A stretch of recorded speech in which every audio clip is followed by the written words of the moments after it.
the Goblin Stones. We are on day 19 and I have side news. Last video I tried to rearrange my halls for it to look a little bit more tidy, and I realized something which some other streamers also realized by now. If you move the stairs, you can actually bug up your whole lair, which can break your game. I just managed to do so. So as you can see, I can no longer move these stairs around. I can also not put rooms in this corner anymore. So this is completely broken.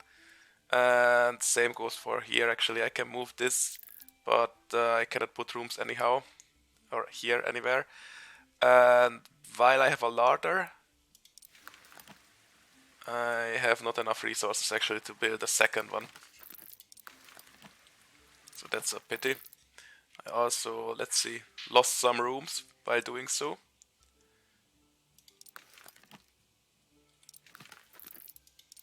Let's see what we still have left. Like, we have a quarter, second quarter.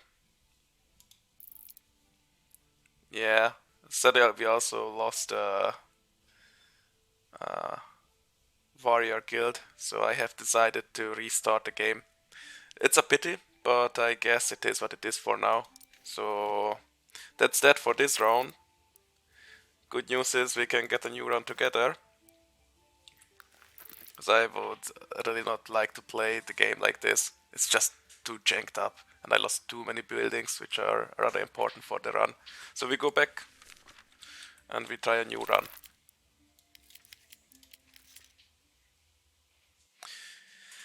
Yeah, the automatic save also did not help here. And it's also a little bit of a pity that you can only have one run at a time. So I think there are a couple of things which could be improved in the game. First of all, you should have multiple runs. Secondly, the stair junction really needs to be corrected. A most familiar setting for the earnest adventurer.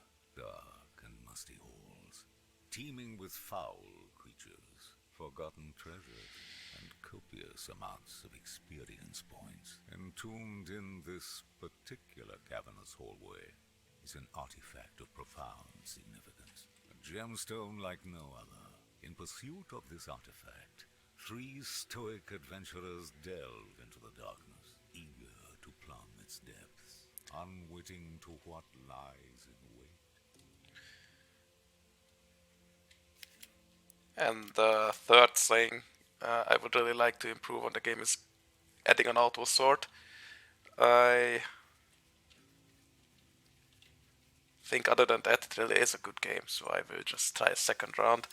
The benefit of that is that we can go to the journey together, so those who have been watching the first 2 to 3 videos can start actually at this point.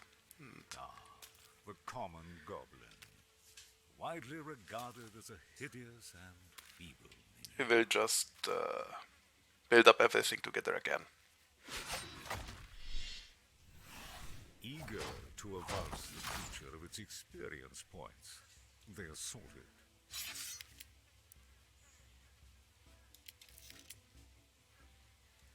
Okay, this we already discussed previously, but since it's a new run, just for you to know, we have a time bar, which is basically how many turns you have. Every time a goblin, or yeah, right now it's not a goblin, but you or your opponent gets to the middle, it's their or your turn. And once you have done that, depending on the cost of your card, which you will see just now, you will be pushed back to a certain degree. If you go beyond 0.3, meaning if you have a card with cost 4, you will take more damage. After 4, you will take even more damage. And the very triad zone is like plus 45 damage. This is essentially dangerous when the enemy team has ranged attacks, because those are more difficult to guard. Other than that, of course, the enemy, when it is melee, will target the first line. So if you don't push all your team down in the tired zone, you should be fine.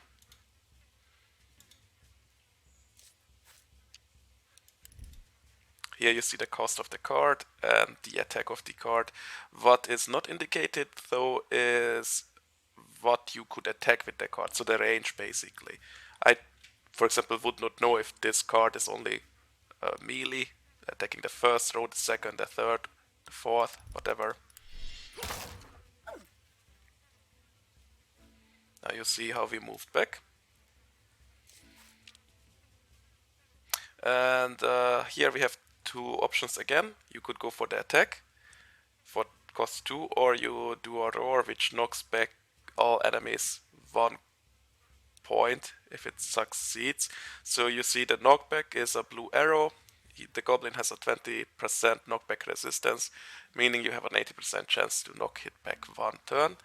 Of course, it doesn't make much sense here, because you can just kill the goblin, so there's no reason to delay. This type of strategy... A loot bag. An honest reward for dispatching the squalid creature. Turn-based strategy, you try to deny turns of the opponent. Now here you have your meager spoils. Loot. Perhaps the next yield will be a bit more. I will try to explain things in between the games so you can also listen to the story. So when it comes to loot, I mentioned that the auto sort feature is not yet included. You will see later on what that means. It appears that ill fortune has beset these hapless few. Their companion lies crushed beneath the rubble. And you have basically 3 different type of loots in the beginning. They attack the goblins in distress. Like the junk or treasure I showed before, and I will show the other 2 types when the time comes, but basically it's weapons and materials which you can use then to build up your lair. Okay, so you see he is first, and I can also use a stun with a higher cost. I guess it's indicated that I should use the stun right now. Let's see if it's meaningful. While I could use a stun, I would actually just try to go for the kill here. It also puts me back only 2 turns instead of the 3.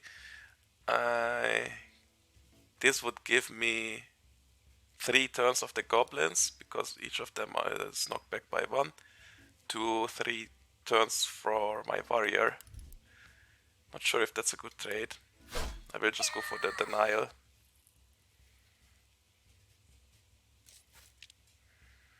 And now I cannot kill the goblin with 1 attack, so I will just deny the turn of the goblin. You see he has 0% stun resistance. The concept of tired I already explained, so you can see he is now vulnerable to attacks.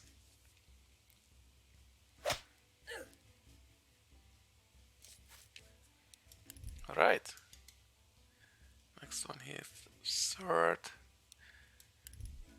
I will go for the stun here, and then finish him off with the mage, him with the mage.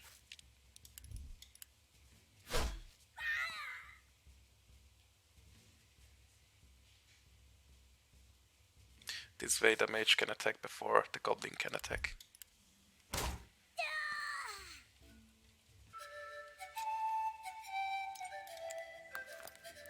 So here we have again junk for 15 gold. Such a dismal bounty. One must slay great quantities of goblin for a decent recompense.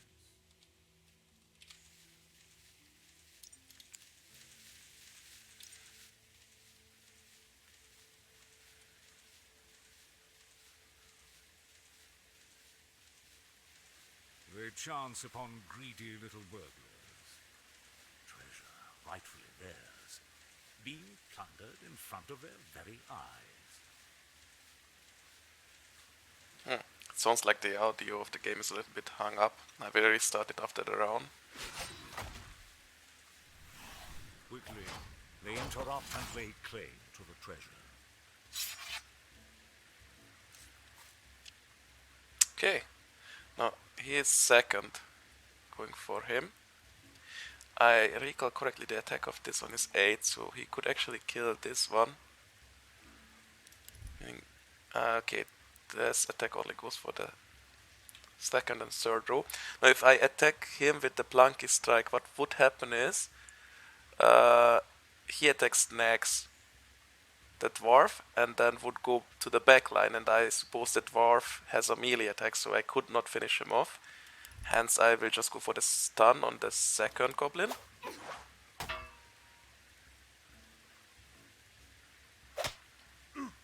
As which will expose him for the melee attack. We can finish off one goblin immediately. Same tactics actually. We go for the lightning bolt, but this time I think the other goblin will overtake him.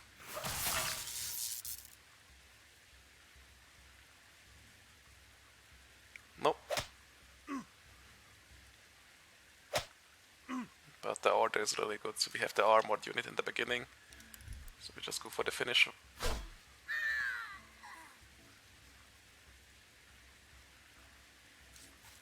This is just the same old trick.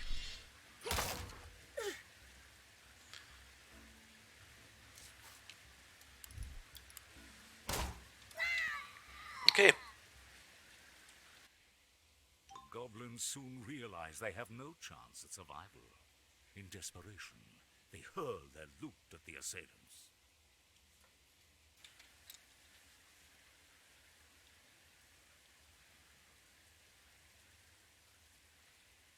Without tarry, the goblins withdraw into the Sanctuary of Darkness.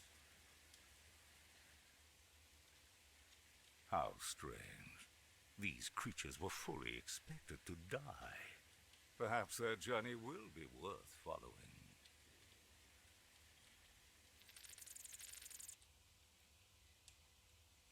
Two little goblins, one despondent, one morose, and both with the shivers. Finally we can play as goblins. A spider, the occasional snack for a hungry goblin. At this size, however, the roles are reversed.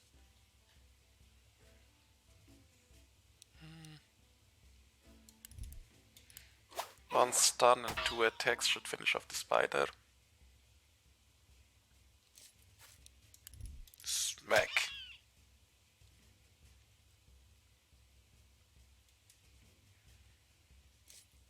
And a second smack. A bold attack. Hope emerges as the goblins dispatch the threat. Gold.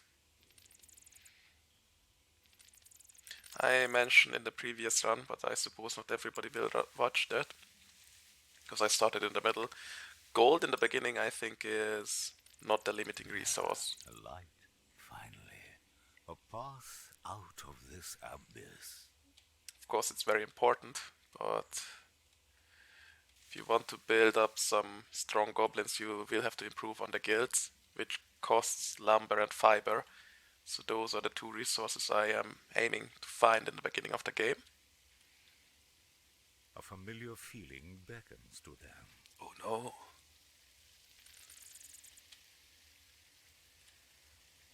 Oh, spoiler alert. Something might be hiding here. Beneath the rubble. Let's just go for it.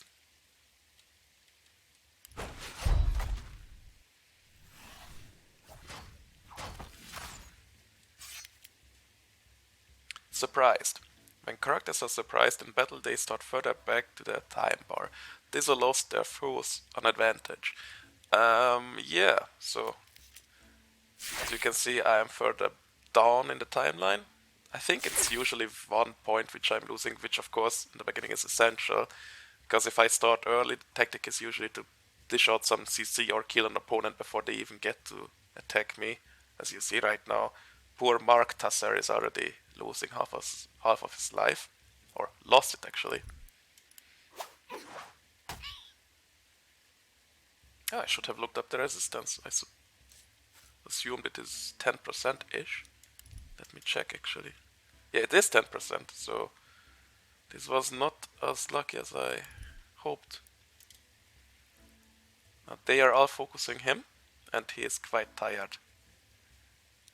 So I would like to deny that attack. Now I am getting smacked again. That's fine, even if he dies. Which of course he should not. Now I could go for a stun here and then smack this guy.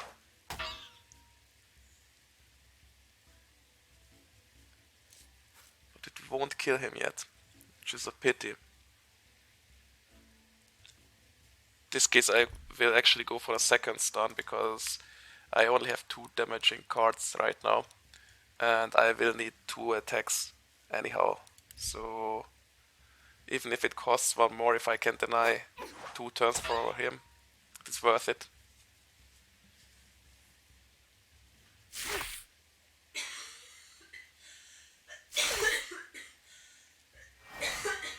It's a good start. I should have pushed him back further and actually smacked so that he is in front of him, but it doesn't matter too much right now. So I will do that right now actually. I'm killing the spider, pushing him back 3 places, and with this I will just tank the damage and smack it so I get in front of him. Tanking the next attack. I don't mind losing these early goblins that much, but I would like to get the soul. Actually, getting a mortal wound is kinda okay-ish, because that way I can let him die in the next adventure more easy.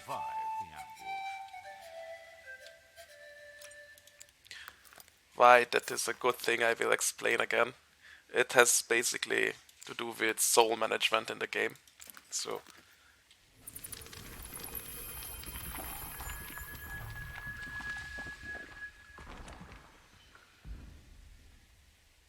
As curiosity surpasses reason, they unearth the strange object.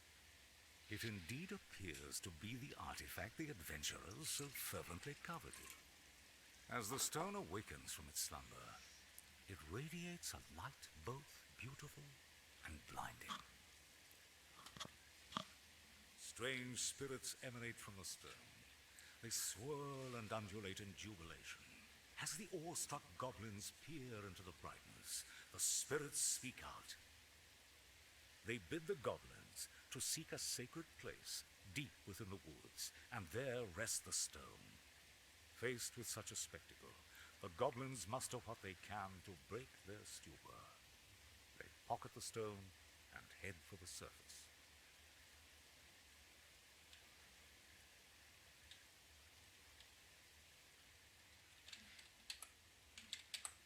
I cannot change the layout of the goblins right now. Otherwise I would maybe do so.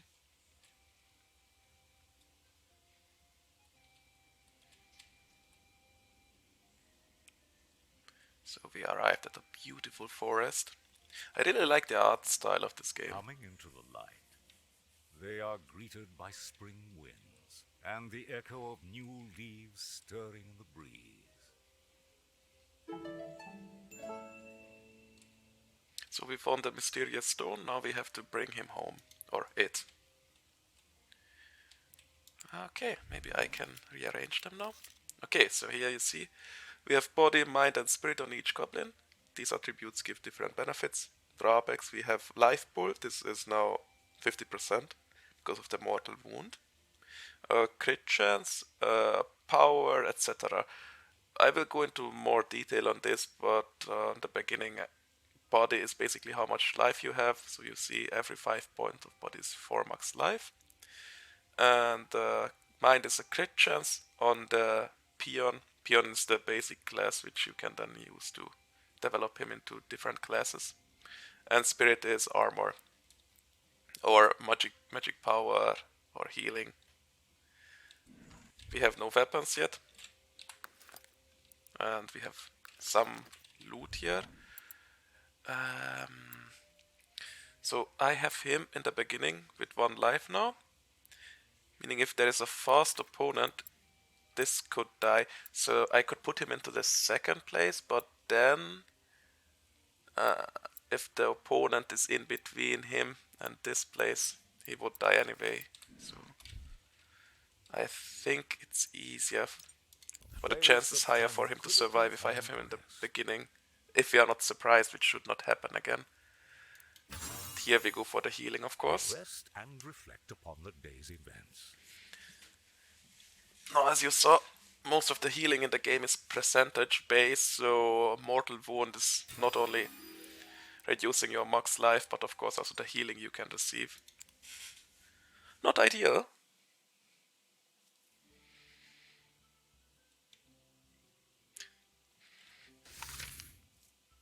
Okay. Now we can go to the Oldbrook Fields, and here we have different type of enemies, which we are not familiar with yet, and the resources I mentioned previously. So we have ore and stone, which we could find, but we get a lot of rewards for this one. And here is the quest objective: leave the woods, find the ancient rune. And I cannot scroll down for the last one. Rest the stone. Amazing.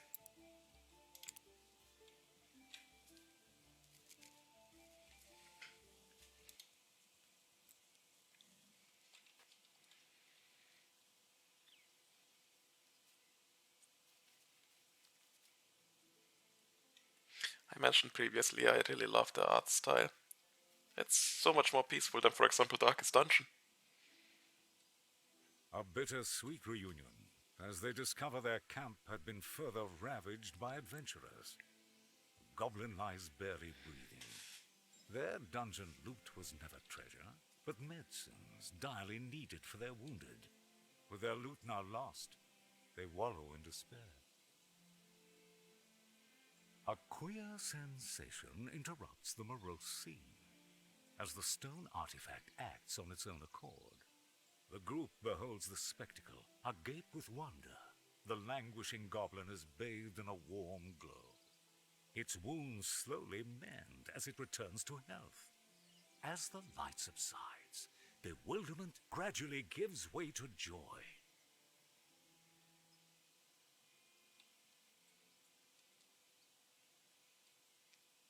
Reunited, they now set out for the forest's edge. Now here we have the first class available to us, the Raiders. They are our main damage dealers in the beginning. Let us see. So, you can see we have a bonus already from the effect of the Raider bonus. We have 1 extra crit per mind. Now, you don't need to be a genius to know that then the main stat is mind, which we will opt for, and we look at its crit chance, much better. So we have 8% crit chance here, and an 18% crit chance. Of course, we have also 2 more mind. This is a 5/5/4, so stat-wise, these are much stronger than the initial goblins. They are only 4/4/4. We have already a 6 here, so he is breeding material, breeding stock. But you will see it later in the lair. Now, another point which I want to highlight is the soul management, which I mentioned in the beginning. When a goblin dies, you get a soul. You also get a soul if you dismiss it or if you retire it. But here is the thing. You only get 1 soul on dismissal. It doesn't matter how many adventures you had. Or at least I did not find a threshold where this increased, and I had a goblin with, I would say, 10 to 12 adventures already, and the soul on dismissal did not change. So if you want more souls out of 1 goblin, you will go for the death or retirement. And for the retirement, you will have later on a special building. I will show it later again. But death is kind of self-explanatory. And the more adventures your goblin has, the more souls you will get on death or retirement. This increases, the amount of adventures you need to take on to increase the soul increases exponentially. I think you get one for one adventure only. I think up for 6 adventures you gain 3, and maybe 4 to 3 that we will see is the point where you get 2 souls.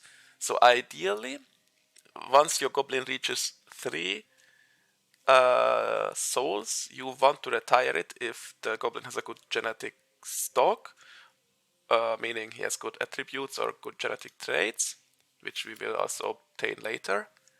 As you can see, every goblin comes with a unique genetic trait. We have none so far. Or if the goblin is kinda bad, which this veteran peon is because the stats are really low and he has no genetic traits, then the best thing you can do is just let him die after a couple of rounds, 6 adventures maybe, so we can get the full 3 on him. And this is why I really don't mind having a mortal wound on these guys, because as soon as they reach 3 souls, I will just mercilessly murder them.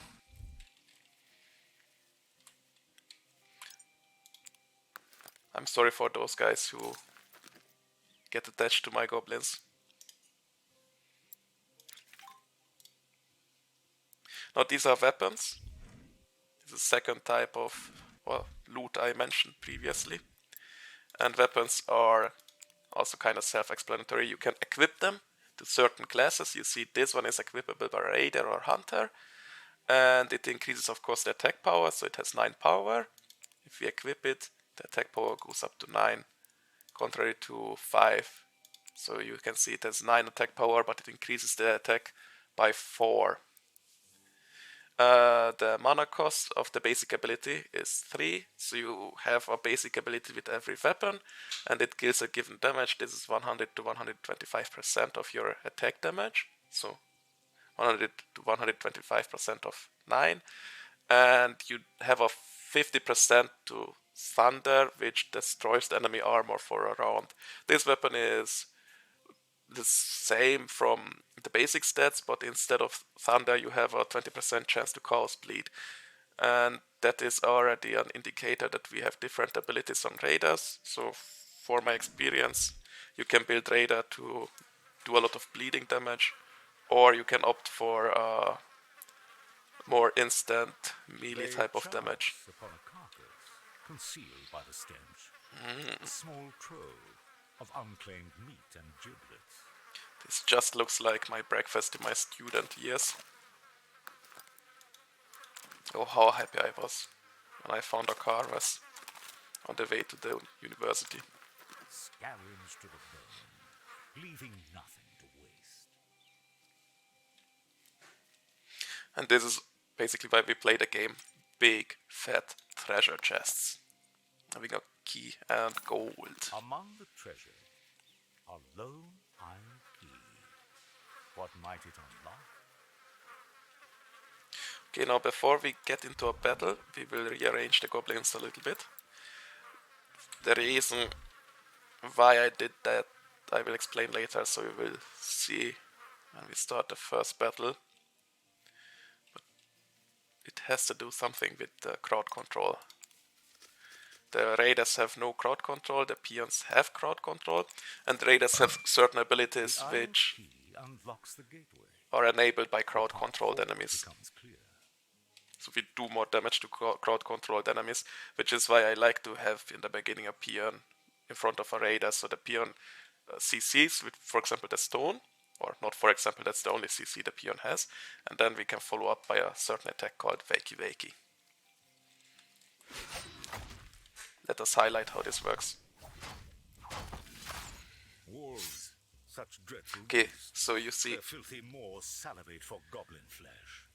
This is also the reason why I didn't put him in the second place despite having hit the mortal wound, because usually we are faster, but just by a slightly bit. So if we have this goblin in front of this one, he can get the first turn, and the second peon with the mortal wound would be attacked immediately by the wolf.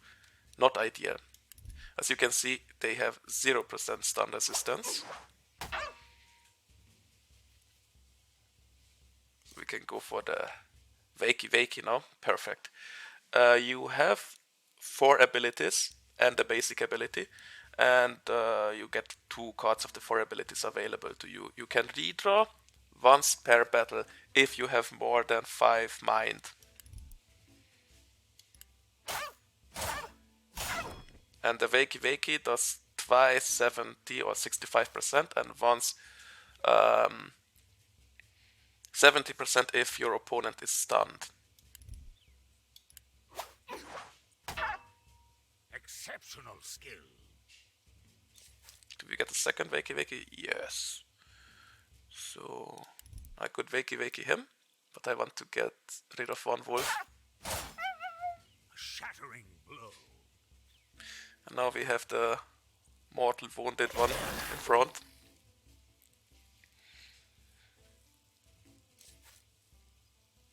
Which is not ideal, but I really don't mind. So as you can see, I am focusing my attacks more on denial and more on damage dealing than to arrange my goblins in a way so that he doesn't take damage.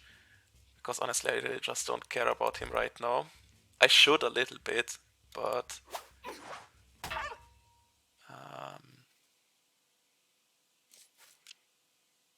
at the moment it is fine.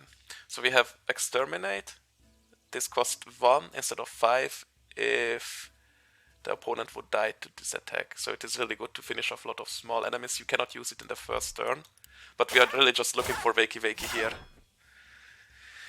And ideally I would like him to get a mortal wound as well. But for now, we will just smack the wolf. A goblin's world is full of peril, and there are many who hunt them. Berries. I hate berries.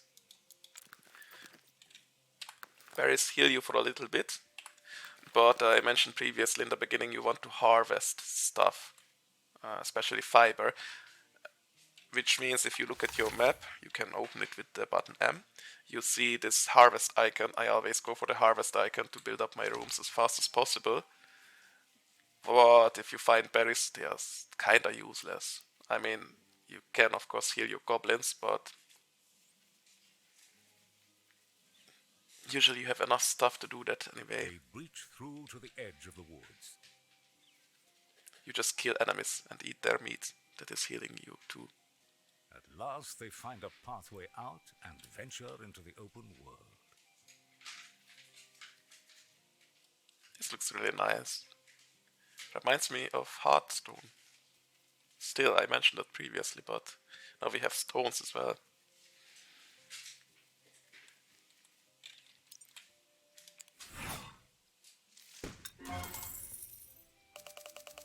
Okay, now here you can see the summary of the first quest line. So as you can see, regions have 3 runs. Each of the runs for different quest lines. So the initial one is just kind of a scouting mission. Then there is a fight, and later on you will find some boss battles. Now here we will just find our lair. Spoiler. And in the summary you can also see how many encounters you had, how many treasures you had, how many harvests you had.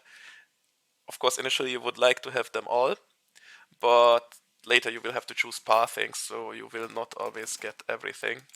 Or you will actually never get everything. You have to choose what you like or what you are opting for. And we will play quite greedy, so I will try to get myself as much harvest as I can. Okay, let's go for the second run. No need to delay. We will go for the ancient ruins.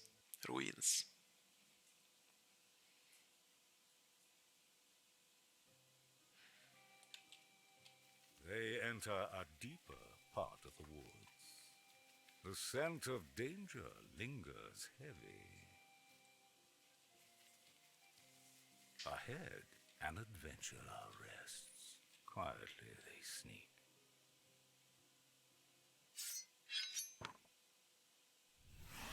Caught off guard, braces for battle.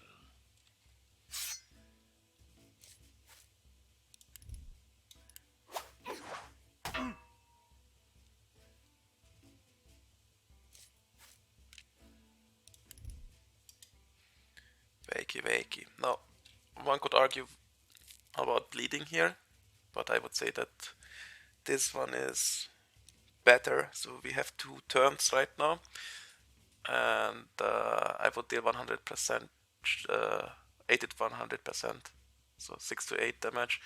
You could also apply bleed with 20%, but here you are dashing out 65 plus 65 plus 70, so that's a lot more.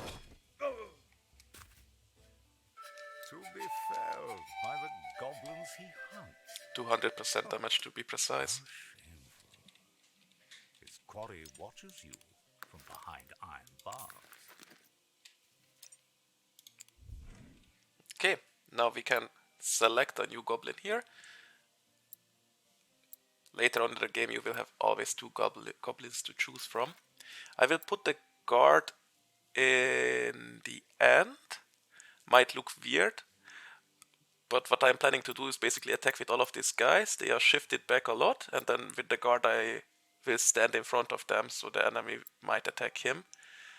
And I will just use lower paced attacks or blocks. I don't know what abilities he has on right now. Armor up, intercept, rattle is a stun as well. Yeah, in this case I might want to put him actually in the middle.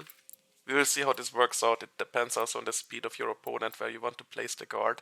So if you have, for example, really fast goblins in the beginning, so you are quite sure that you will get all the attacks off before the opponent can attack, you can put the guard in position 5, so when the opponents are finally attacking, the guard is tanking the damage. But if you have like wolves, which are usually a bit slower than your first goblin, but might attack around the second or third goblin-ish if you stun them in the beginning, then the guard is better in position 3, so he tanks that damage already, and then you can use armor up to put him only 1 step behind. So he can tank again the position 5th attack. Another one joins their company. This fellow is clad in armor. So as you see, I'm putting out a lot of theoretical ideas here, but I will try to show it in practice as well. Now here the path is forking in 2, so this is the first time we have to choose. Let's see what we can go for. Nah, this is not a choice, it's the same thing, right? So we will just go.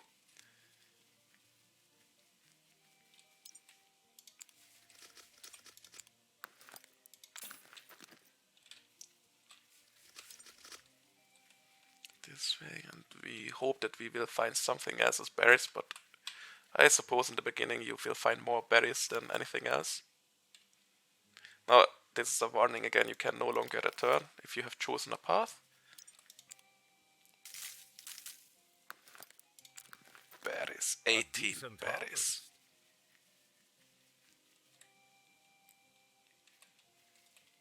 Could go a little bit slower sometimes to see the little glimmers on the floor.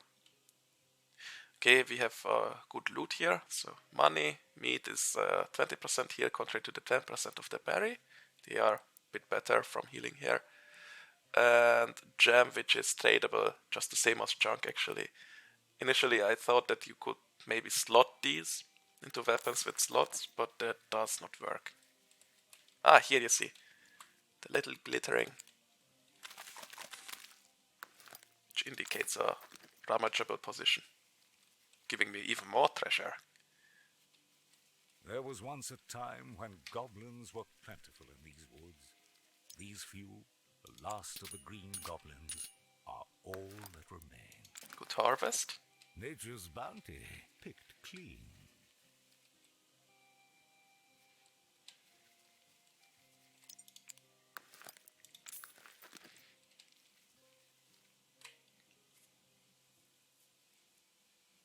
They happen upon a downtrodden orc still clad in rags and shackles. At his feet, a freshly dug grave adorned with a bone club buried in the barrow. The goblins timorously disturb the orc in his mourning. Uneasily, they speak to him, ask about a nearby ruin in these woods.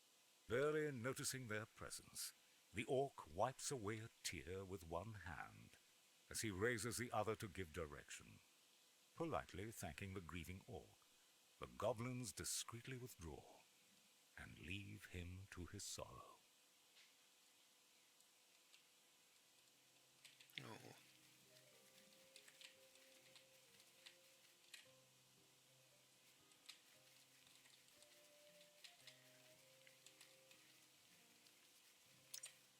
A cozy fire welcomes the wayworn. We always have these two options in the beginning. They settle in, weary of the road. But I will go for the attack speed here, given that we are at full health anyway. Ah, Ramage.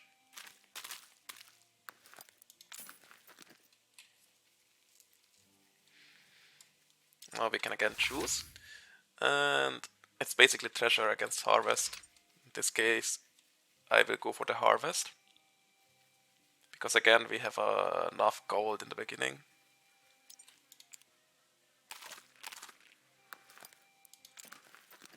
These will be put to good use. It's actually a good harvest.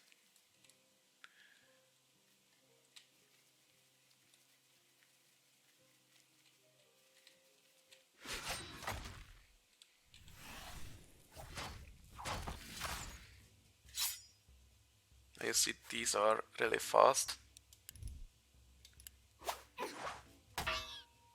But we get the CC off first, and then we can finish him with the Wakey Wakey. I will actually go for a redraw here. Not lucky. Well done. A precise assault. Lucky, after all.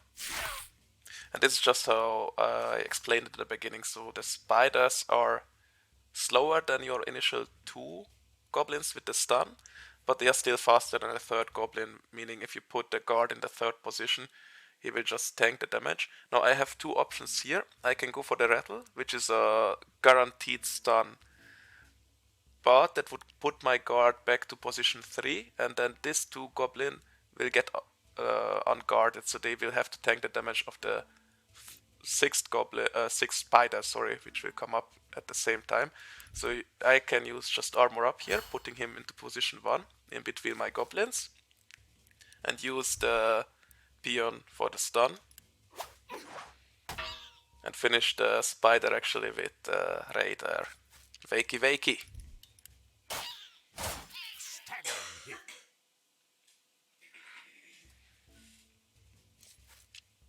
And here I could also go for again an armor up if I had it available, because the spider is just behind me, but of course I will just kill the spider at this position.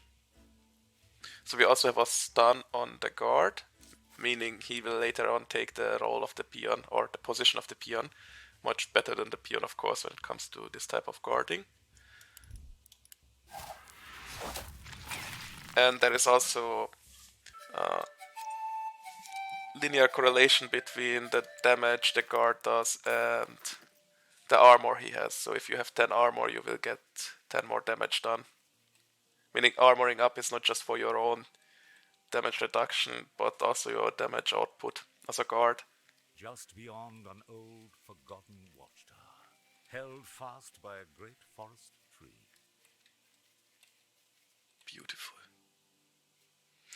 And here we will have another chance for a goblin, which will be the 6th goblin. I suppose it will be a second guard, and I can put him actually then in the 5th position. Oh no, it's a mage, a shaman. The road ahead will not be easy. Yeah, now we have foes with armor, and armor is ignored by bleed, of course, and other dots. The bad thing about armor here for me is that the main damage I am going for with the raiders is of course Wakey Wakey with the stun and the triple attack, and that does not really work well against armor because you will have 3 times reduced Wakey Wakey damage amount. So I could actually go for the adventurer behind him, but he has double the amount of life. So we will just go for the stun here. As you see, there is 0 damage. 3 armor and 3 attack he has are just compensating for each other. So every armor is deflecting 1 damage. In some other games, even if you have higher armor than attack, the 1 damage will get through. In this game, that does not apply. So we have Wakey Wakey now. I could use it on him, but Wakey Wakey would do 5 damage-ish, 5 or 6. I don't know how it is rounded. And if you apply, for example, 5 damage 3 times, or 2 times, and 6 damage on the second time, the big 6 damage because you are 70%, then you would just do 2 plus 2 plus 3, 7 damage, which is not much more than the bleed chance here. But I will just show it in the beginning so you see what I mean. So 2 plus 2 plus 2, okay. It's only 6 damage, so Wakey Wakey really does not work very well against armored units. If we use the armor up to position him again very early, and we will use the second stun on him. So this was not the ideal play, I just wanted to demonstrate the armor. And I should try to apply bleed on him, but I will do the Wakey Wakey here to show the difference. Like 5 plus 5 plus 6 is 16 damage. Much more than the 6 damage on this guy with the 3 armor. So 2 Wakey Wakeys is actually nearly enough to kill this. Now we can go for our rattle, but that would put him in position 3, and they have 70% stun resistance already, because the resistance increase once they are successfully affected by the given attribute. So for example, if you apply move or stun, the next time you try to apply it, it will be increased by 50%. This is gradually decreasing over time, so I think he will get back to that baseline of 20% after a couple of turns, which is why we wouldn't do a different move than rattle right now. I go for bash mainly because I want my guard in between the other goblins. Doesn't do much of a damage.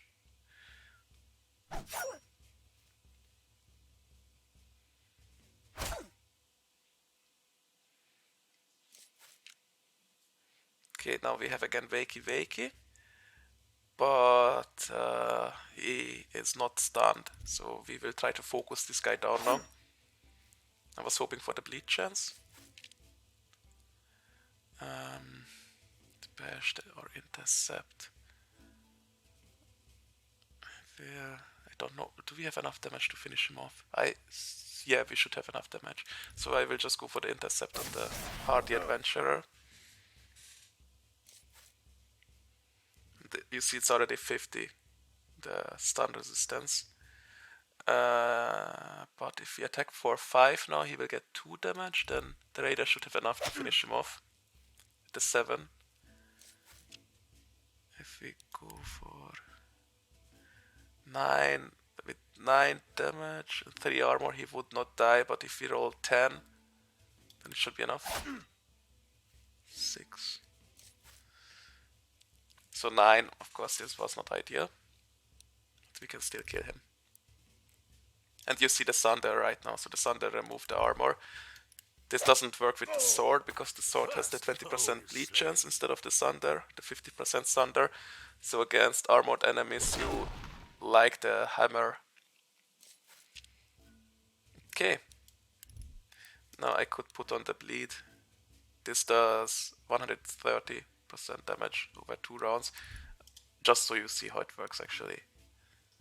Because it puts him back 3 turns, but this guy will die before this raider gets again on turn. So it doesn't matter. So he has 0 bleed resistance, meaning this will always succeed. Now let's see how much bleed resistance he has. 30%. So it's not 50% in case of bleeding, but I think 50% in case of stun and movement. Maybe also slow. Okay, now we go for the stun here. 30% resisted. We have a couple more stones. A vital blow.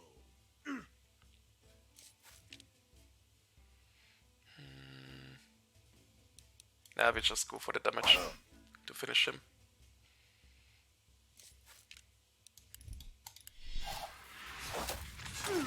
Nicely done.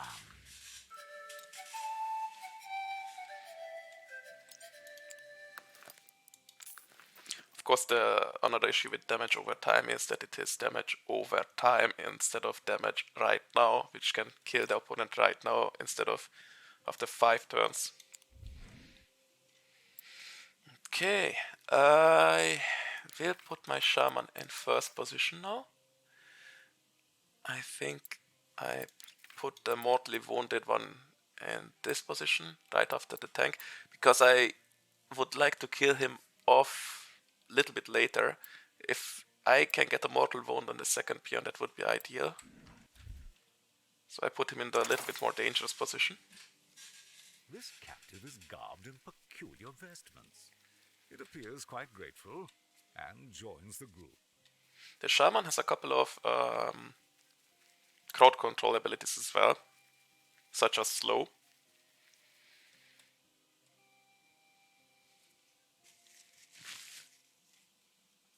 Quietly, the goblins approach the ruins, peering from behind a bush. They watch nervously as a pair of human adventurers awkwardly stumble out of the ruins. Deeming it too dangerous to proceed, they search for a more discreet way to enter the ancient ruin.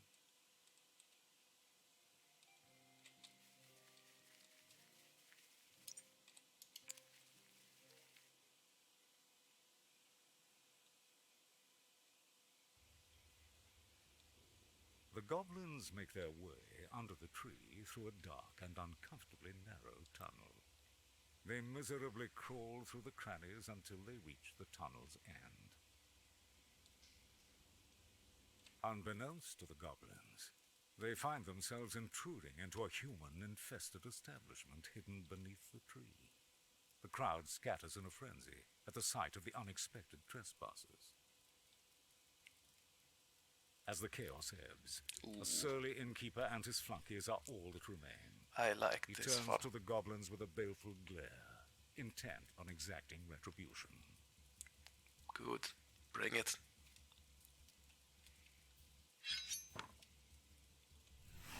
The Filer of Ancient Runes, our first boss fight. So, he got off the more cooks. Alright. So, some foes will use haste. Haste is the opposite thing of slow. Slow halves the speed in which they are reaching the middle, meaning instead of 2 turns they would need 4, and haste is just the opposite of that. So if you put haste on somebody, he will be twice as fast, meaning instead of 2 turns, he will just take 1. I mean, he will be still at turn 2, but he will move double the speed.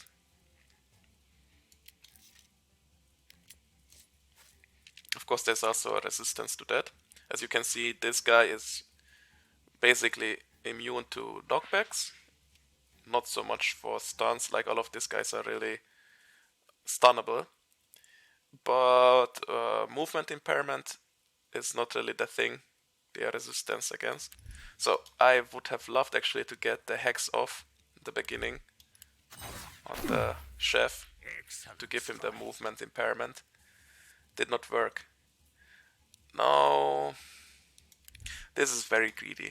I would like to go for the slash just to place him in the second position or not the third, so I can get more damage out of him. But I think the safe kill is more important, because you have an attack range between 6, 7, and 8, meaning you have only a 33% chance to get the high roll. It's not really enough for me right now. So here we will just start our armor up and then get rid of this guy.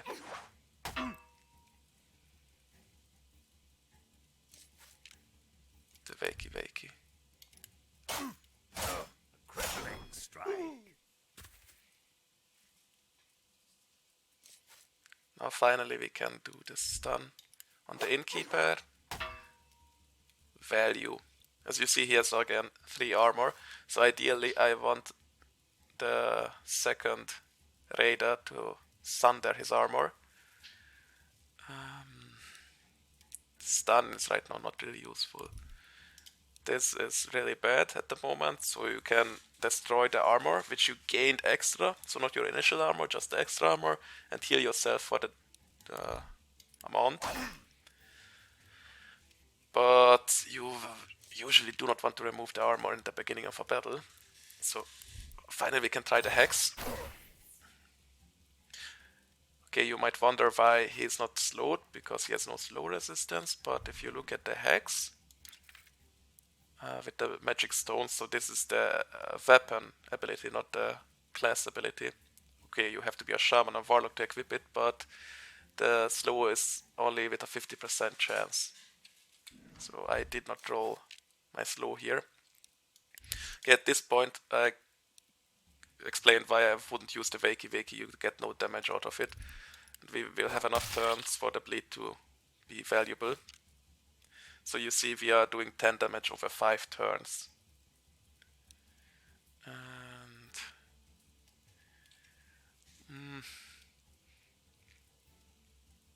can I get the second stun off? No. I was considering armor up and just trying to get the stun, but he is quite resistant already. Anyhow, I will try it anyway. Because I think the 30% chance to stun him is worth the 2 damage missing out. I'm missing out the 2 damage. It's a pity. Right now I could have chopped off his armor. This way we just apply a second bleed, I guess. Because I cannot finish him. Now he has haste, so he's double so fast. Now it would be ideal to get a slow on him, because slow will not only slow him down to half the speed, it will also remove the haste, so it's double the effect. And we will just go for the stun on this guy. He resisted. 90% chance of stun. Now we will go for the safe stun. So here, safe slow. You have slow, sticky hoodoo on the second and third flow. Four. And they will move half the speed. This is really perfect right now. Never mind.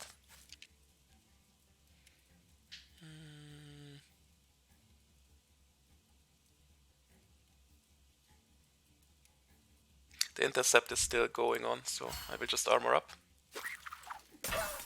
Intercept is bypassed by ranged attacks.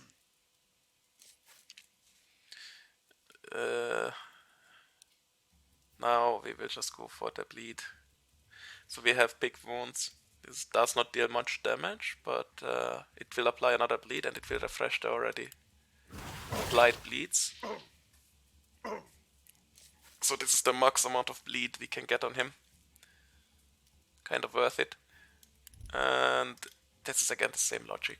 I would really like to have the armor up here, but we don't.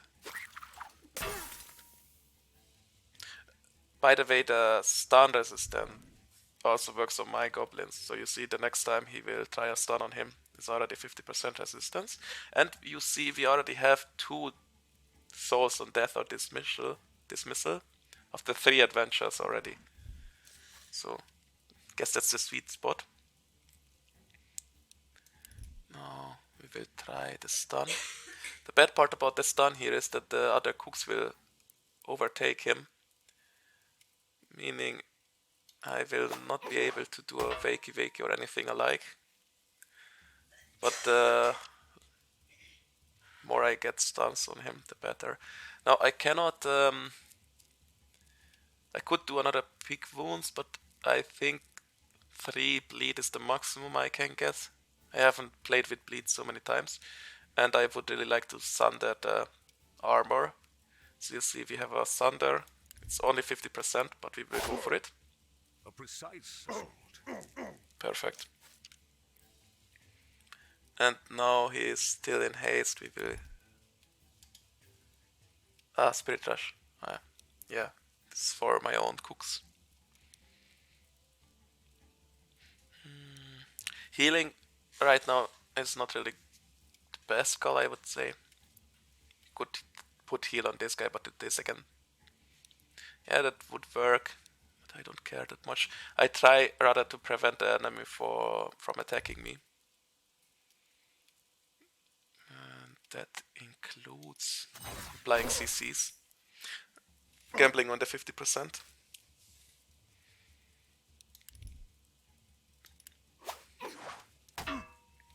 Crippling strike. I really do not get my armor ups here.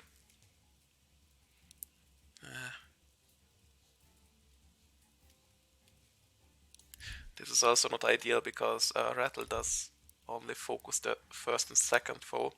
He is stunned already, he has 70% resistance. I guess. Exceptional skill.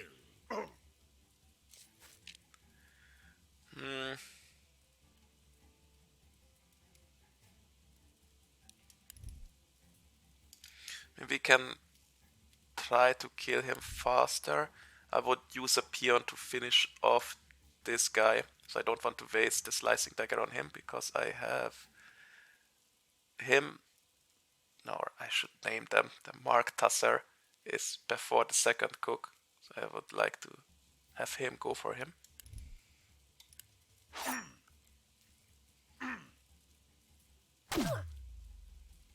As you see, the armor up is preventing the melee attacks. Sticky Hoodoo. It's okay. It's actually really good here as well. Let's see. Yeah. The resistances. He resisted with a 30% resistant chance. So I'm not really lucky at the moment, but that's fine. Don't need luck to beat these guys. Could stun him. And finish him off with Wakey Wakey. I wonder if I can rush the boss actually. I suppose. But he has the armor again, so we'll just go for the kill here. He will put the haste on. I don't care about that. Exterminate or the chop. The chop is better. So right now to apply the bleed, I would say it's not the ideal play because he's already dying. So we have 4, 5, 4.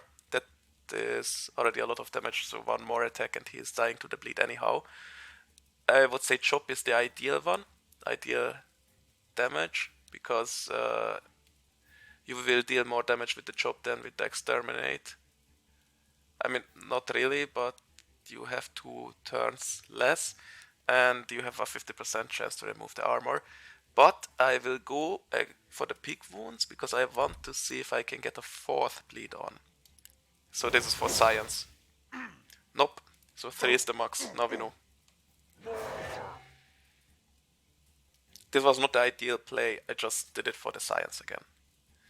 And now we go for the cooks.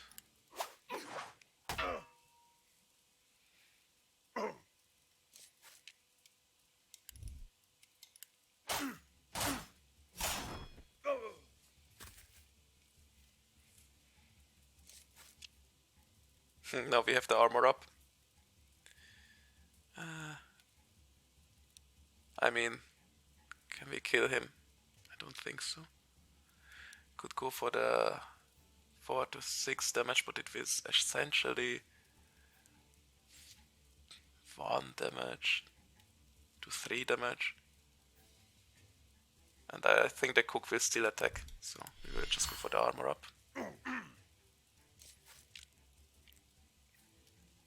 Now we go for the chop.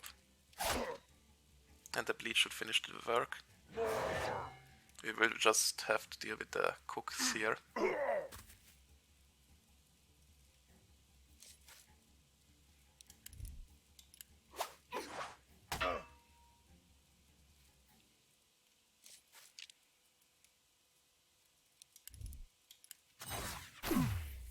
Staggering hit.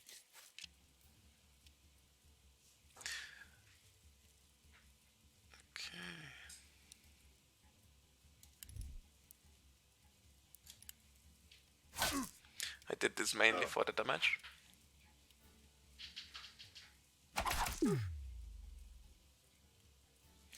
So if we would have honored opponents after this fight, I would have used healing.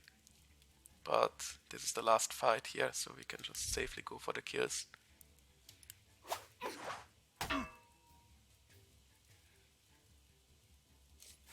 Exterminate? Yeah, now I can show it. So you see, exterminate only usable for the first opponent. After a successful exterminate, you just go back 1 speed unit. Cost 2. That does demonstrate a little bit how Life Shock works. This is a very weird ability. So it stuns the enemy, but it is also healing the enemy. Usually a really bad combination. But in the end of a fight, I sometimes use it just to get a little bit more damage. Or healing on my own units. The unsavory lot will bother them no more. And we get the ham. And a couple of stones. Alright. Yeah, we have enough space. They can carry no more.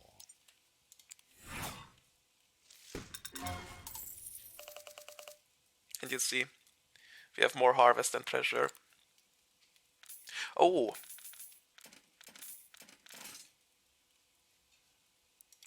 I think I should have thrown out some trash, because the final reward is also carried by your inventory. Descend through an old garbage Never mind. as their eyes adjust to the darkness. An uncanny landscape of endless human refuse reveals itself. Next time we will do so. So there is a little bit of learning by losing and science in the game, but it is all for the greater good.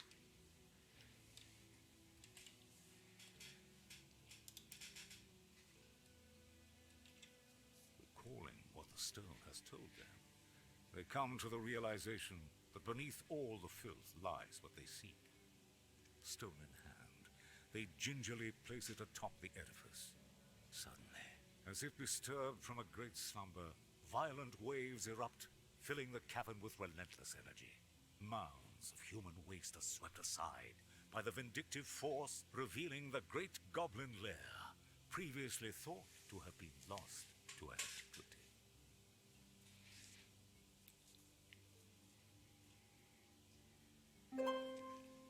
Beautiful.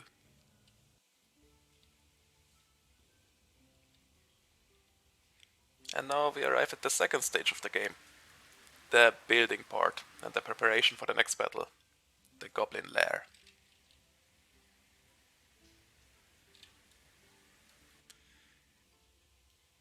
So we have a cave system. A couple of rewards. You see, we have not enough space for all of these shiny things. So we'll build a couple of rooms. So we can start with the war room. In the war room we will actually prepare for battle and send out our goblins.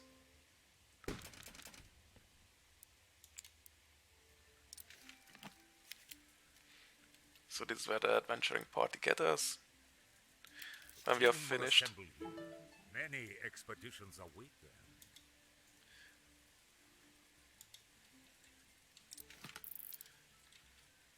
this is essentially the last room we will visit. As you can see, the game is split into two parts, the adventuring part and the building part, and how I plan to do these videos is I will go for an adventure, and after that we will use the rewards and the harvest to build up. So the first stage will be the adventuring, I will put a timestamp on it, and the second stage will be the lair building. And the second stage, I will start always with the campground. So it's the first part of the second stage, you could say 2A. We have a couple of goblins and merchants congregate on these grounds. Exactly, so we have a couple of goblins. These are usually quite bad, we do not need them that badly. But we have also a merchant which we can use to sell off the tradable items and also to purchase some weapons from time to time. But for now let's Prospects loiter about, eager for admittance. just see what goblins we have here. I usually check this out just so that I can get in some traits. For example, this goblin we will recruit because he has the genetic trait brute, even though the stats are really bad. I would like to have this on my tanks. I will show you later what this genetic means. Same thing here. Only the keen and eager are welcome. So this goblin has no traits whatsoever, but in the beginning we will pick him anyhow, so we can have some souls grinded out of him. And this is the amount I can scroll out after the first mission. I have 2 more rooms. And can I move the rooms already? No. So in the beginning I cannot show you how the rooms are movable. We will build a larder immediately, so we can claim these items, and we will build an armory for our weapons.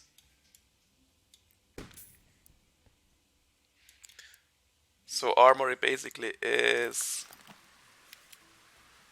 just as a larder, but instead of the resources, we store the weapons. Both mundane and magical will find their way here. And you get also some perks during adventure from each of your buildings. Alright, now first stage is campground, the second one is actually resource management. So we will check out how much gold we have left, we have plenty, and what resources we have. Ample room for the magnificent spoils that await. This is where we would like the auto sort. So usually I have already traded my tradables and junk, and I only have the resources left to build the lair. But right now I couldn't sell this after the first round, so we will do that the next day. And you see we have still a little bit of harvest here, but not really enough to build anything. Also we cannot buy new rooms yet, so this is as far as we go in the first day. Now let's prepare the party.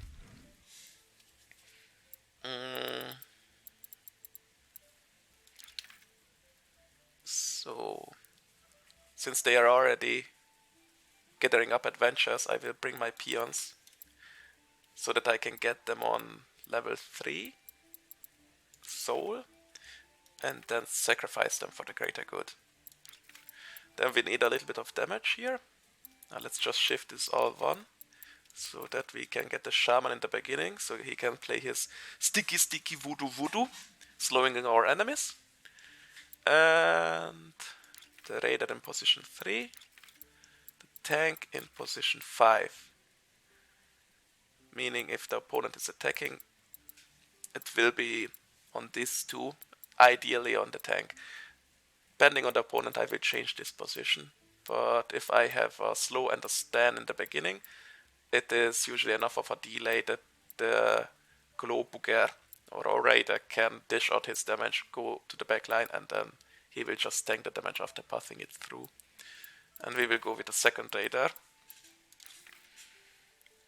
Right, so here you see again 1 soul on dismissal, 1 on death or retirement. We do not have enough goblins yet, so we are not dismissing the shaman immediately, because this is also one thing you can do. So dismissal usually is the last favorable thing to gain. But if you have enough goblins, I would say it's a way also to gather souls, because if you think about it, you need how many adventurers? 1 adventure only with a goblin to get on 1 dismissal.